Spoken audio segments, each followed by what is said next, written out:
Setelah menonton video ini, kalian diharapkan mampu melakukan 3 hal. Yang pertama, membedakan antara denda ta'zir, ta'wid, dan juga denda riba. Kemudian, yang kedua, mengevaluasi klausul penalti dalam akad pembiayaan syariah. Yang ketiga, memberikan argumentasi fikih terhadap kasus pembiayaan yang bermasalah. Jadi, target kita bukan hanya hafal istilah, karena kalau hanya hafal, nanti ketika kita melihat kasus yang nyata, jawaban kita bisa seperti ini. Kayaknya ini riba ya Ustaz. Kalau ditanya, kenapa ini riba? Ya, feeling saya begitu, karena ini ada tambahan dari hutang yang pernah terjadi. Nah, dalam fikih muamalat, feeling saja itu tidak cukup. Harus ada argumentasi yang kuat. Halo, Assalamualaikum warahmatullahi wabarakatuh. Pak, angsurannya sudah jatuh tempo ya? Iya, sebentar lagi saya bayar. Pernahkah kita mendengar kalimat tadi? Sampai akhirnya sebentar itu berubah menjadi 20 hari. Nah, dalam pembiayaan syariah, kasus seperti ini bukan sekedar masalah telat bayar, tapi bisa menjadi pembahasan fikih yang cukup serius.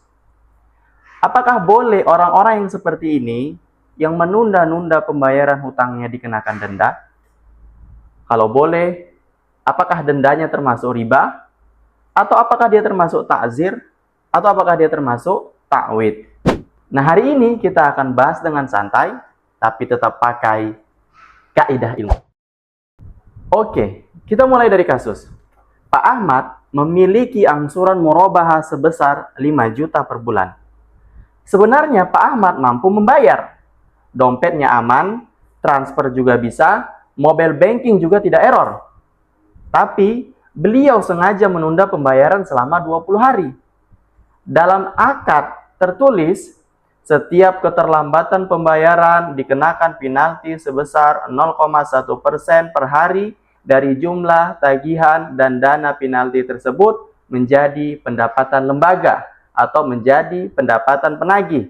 Nah, pertanyaannya, klausul seperti ini, apakah dia termasuk ta'zir, termasuk ta'wid, atau dia termasuk riba? Sekarang mari kita bedakan 3 istilah utama. Yang pertama adalah ta'zir. Ta'zir adalah sanksi.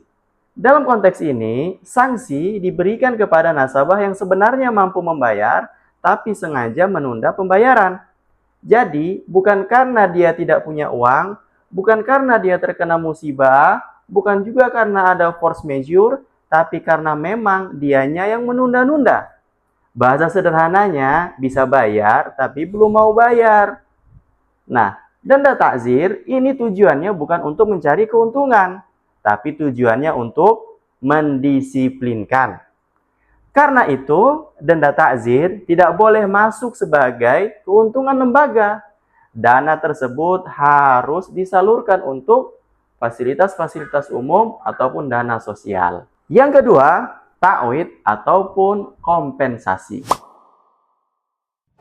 Ta'wid adalah ganti rugi, kompensasi, atau kerugian nyata.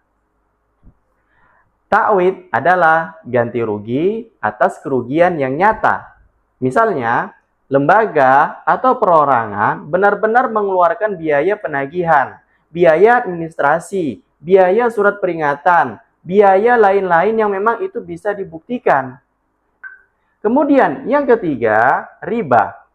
Riba dalam kasus keterlambatan terjadi ketika ada tambahan atas utang karena memang hanya masalah faktor waktu, bukan ada faktor yang lain.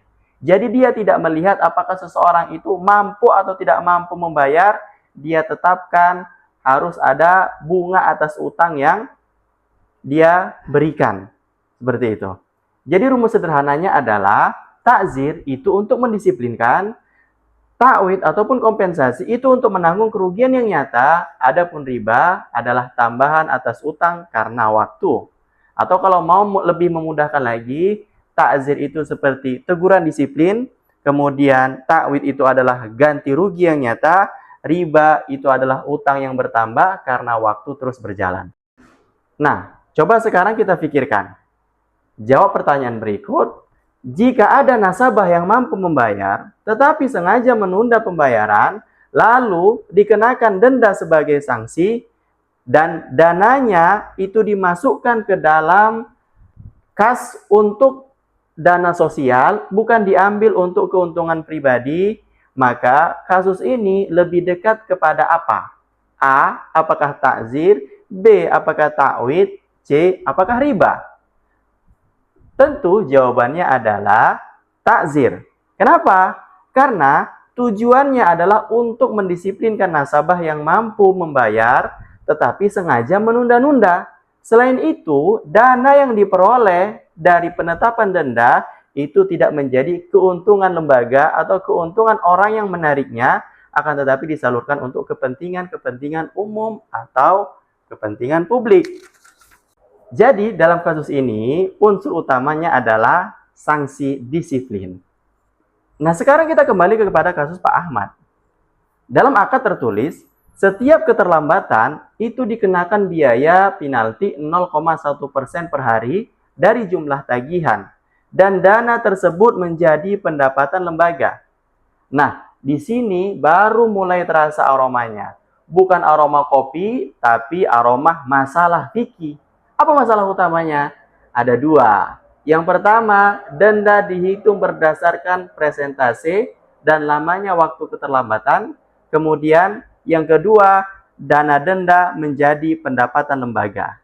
Nah, kalau tambahan itu dihitung karena waktu, lalu masuk menjadi keuntungan pemberi pembiayaan, maka klausul seperti ini berpotensi menjadi riba. Jadi kita tidak boleh mengatakan bahwasanya semua denda pasti riba.